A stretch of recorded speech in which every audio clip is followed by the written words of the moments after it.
Tapi pada saat tiba masanya, yang kita bawa tak lain tak bukan innallaha la yanzuru ila ajsamikum. Allah tak menengok badan, fisik, bentuk tubuh, baju. Ini sampulnya saja. Wala ila suwarikum. Allah tak menengok rupa, wajah. Walakin yanzuru ila qulub. Hati kamu yang bersih itulah yang kau bawa menghadap Allah Subhanahu wa taala. Yauma la yanfa'u malun, harta tak berguna, wala banun, anak tak bisa menolong. Harta tak berguna, anak tak mampu menolong. Illa man atallah, kecuali orang yang datang menghadap Allah biqalbin salim,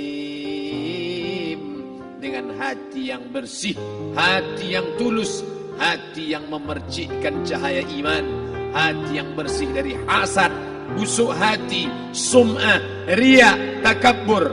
Itulah yang menolong di hadapan Allah Subhanahu wa taala. Tulang, kulu, kulit, darah, lemak, sumsum akan menjadi santapan cacing tanah. Begitu besok pagi pintu kamar tak bisa diketuk, istri bolak-balik membangunkan tak terjaga, dipegang pipi sudah sejuk macam es batu, tanda jantung tak lagi berdetak, maka darah mulai berubah menjadi nanah, busuk. 1, 2, 3 hari kalau tidak disuntik formalin, jasad paling busuk jasad manusia, karena semua dia makan herbivora, tanaman saja. Tapi kita ini omnivora, semua masuk. Maka begitu mati, paling bagus orang Islam paling cepat dikuburkan. Selesai acara pemakaman, habiskah masalah, muncul masalah baru. Disitulah kita baru sadar. Apa kata Imam Ali radhiyallahu an? An-nasu niyam. Semua manusia waktu hidup itu tidur. Bapak tidur, ibu tidur, saya tidur. Semua orang waktu hidup itu tidur. Falamma matu, ketika dia mati, disitulah dia baru terjaga dari tidur panjang. Saat Israel mencabut nyawa, ditarikkannya adalah satu centapan yang kuat. Disitulah kita baru terjaga dari tidur panjang. Betapa aku meninggalkan salat, betapa aku tak berzakat, betapa dulu kekuasaan. Aku lulus umur 30, pensiun 58, 28 tahun apapun tak pernah kubuat untuk agama. Sibuk membesarkan anak, sibuk mengurus warisan. Anak pun tak ingat dengan kita, karena kita lupa menanamkan pendidikan agama di dalam otak kepalanya. Andai dulu pernah dia dibawa ke masjid, andai dulu pernah dia dibawa umrah, andai dulu dia dimasukkan SD IT, SMP IT, SMA IT, Islamic Boarding School, dibawa ke masjid, takkan dia lupa mendoakan selesai salat, Rabbil firli wali walidayya warhamhuma kama rabbayani saghira. Harta yang banyak tak sempat menolong agama Allah. Anak tunggal semata wayang tak sempat dididik agama. Istri meninggalkan dalam keadaan stres susah hatinya, karena dia tak diajarkan sabar menerima ridha ketetapan takdir Allah. Dan paling celaka, tak pernah anggota tubuh ini dipakai untuk berzikir, muhasabah, mengingat Allah. Tak pernah mata dipakai menengok Quran, kitab suci Allah. Tak pernah dipakai hati merenung sejenak, apa yang akan kubawa mati menghadap Allah Subhanahu wa ta'ala. Malam ini saya tak minta diajak ceramah tentang hukum zakat, hukum puasa. Saya tidak diajak tanya jawab apa hukum unjuk rasa besok tanggal 4. Yang ditanya adalah bagaimana kita merenung sejenak. Abdul Somad, engkau berhadapan dengan para pegawai Badan Pertanahan Nasional Provinsi Riau, berkumpul 12 kabupaten kota. Ini orang-orang ngurus tanah, dari dalam tanah naik ke atas tanah, ngurus tanah, ngurus tanah, ngurus tanah, masuk ke dalam tanah. Abdul Somad dari dalam tanah naik ke atas tanah, ceramah, masuk balik ke dalam tanah. Yang kau bawa apa? Baju koko tinggal, peci tinggal, pakaian kehormatan tinggal. Yang tentara belum pernah saya diundang. Ustadz besok datang takziah, bapak tentara meninggal, tahu kain kafannya loreng. Tak ada. yang kau bawa kain tidak berjahit, disobek, kerak. Itu yang akan menyampul kulitmu yang selama ini kau dimandikan, dibersihkan oleh ibumu dulu 60 tahun yang lalu. Sampai masanya kau lupa kapan kau dimandikan dulu. Sekarang ruh melihat, disebut dia ruh karena dia raha ya ruhu ruh, seperti aroma semerbak yang datang pergi hinggap. Ruh sampai masanya dia datang masuk ke dalam jasad. Ruh sampai masanya dia pergi meninggalkan jasad. Malam ini dimuliakan Al-Mukarram Haji Abdul Somad LCMA. Kenapa Abdul Somad ini dimuliakan? Karena ruh hinggap sejenak sebentar, sampai masanya besok pagi dia ruh keluar dari dalam tubuh ini. Anak yang katanya ayahku sayang, istri katanya kaulah abang, sampai masanya mereka tak lagi mau mendekat. Rumah itu saya yang buat, saya yang mengukurnya. Tapi begitu ruh sudah keluar dari badan, tidak satu pun semeter, sesenti, sejengkal, sehasta ada tempat di rumah itu untuk jenazah bernama jenazah Abdul Somad. Dulu orang bertanya, rumah Ustadz Somad di mana? Hari ini orang tidak lagi bertanya, tak lagi menyebut nama. Orang sudah mengatakan kuburnya mana.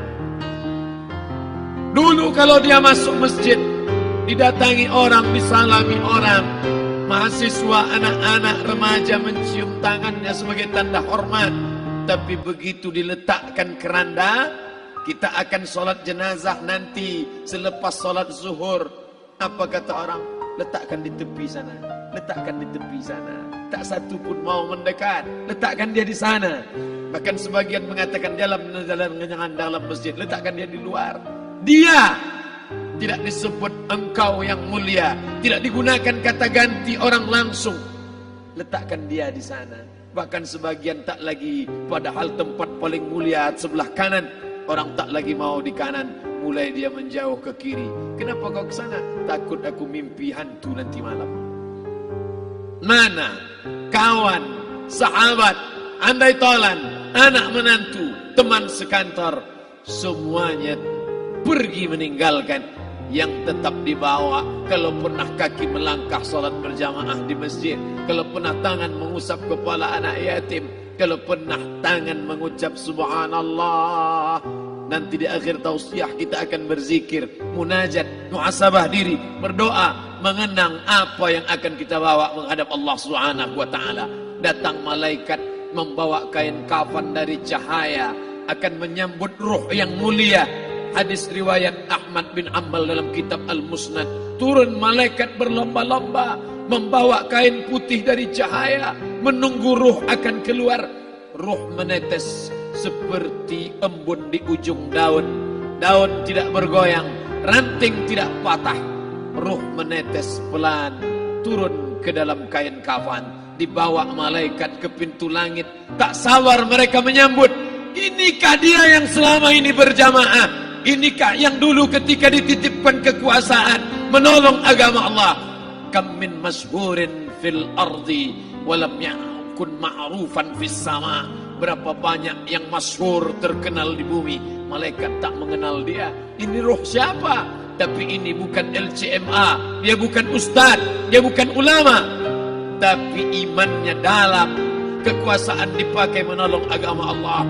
Ruhnya keluar di bawah. Semua malaikat mengucapkan salam. Inilah orang yang selama ini kami tunggu-tunggu. Catatannya sudah lama. Setiap pagi petang malaikat subuh membawa catatan namanya, malaikat malam membawa catatan namanya. Kami merindukannya. Begitu orang-orang yang masyhur di langit tapi tak dikenal makhluk bumi.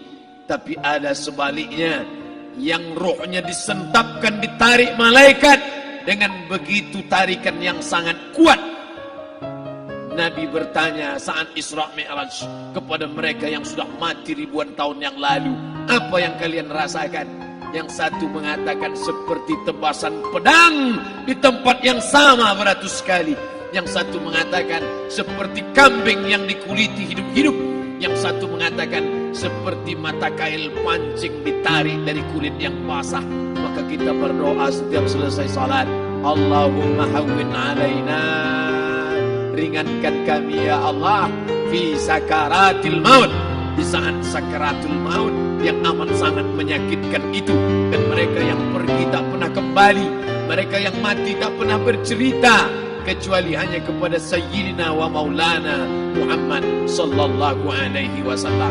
Di saat malam pertama di tempat yang gelap, di tempat yang tak pernah diimpikan oleh orang, tapi kita tetap melewati dan merasakannya.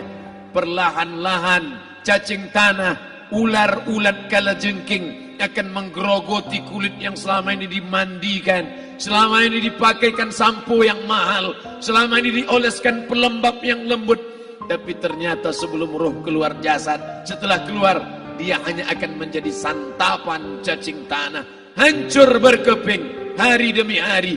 Yang pertama kali membusuk adalah mata, karena dia berisi cairan. Cairan ini mengering, busuk dan berlubang. Lalu kemudian usus sebulan di dalam tanah, mulai dia menggelembung masuk angin dan dia meletus pecah. Cacing-cacing tanah mulai datang menggerogoti, memakan. Habis lemak, tulang, kulit, bulu, sumsum, darah, jantung, empedu, limpa, buah pinggang. Habis semuanya, tinggal tulang-tulang yang memutih, dimakan oleh tanah, ditelan oleh massa, sampai akhirnya Asi bin Wa'il membawa tulang yang kering itu kepada Nabi Muhammad, baginda Sayyidina wa Maulana Muhammad. Ya Muhammad, ayuhyi rabbuka hadzal izam, sanggupkah Tuhanmu menghidupkan tulang yang kering ini? Nabi diam tak menjawab, sampai akhirnya datang Jibril alaihi salam membawakan wahyu.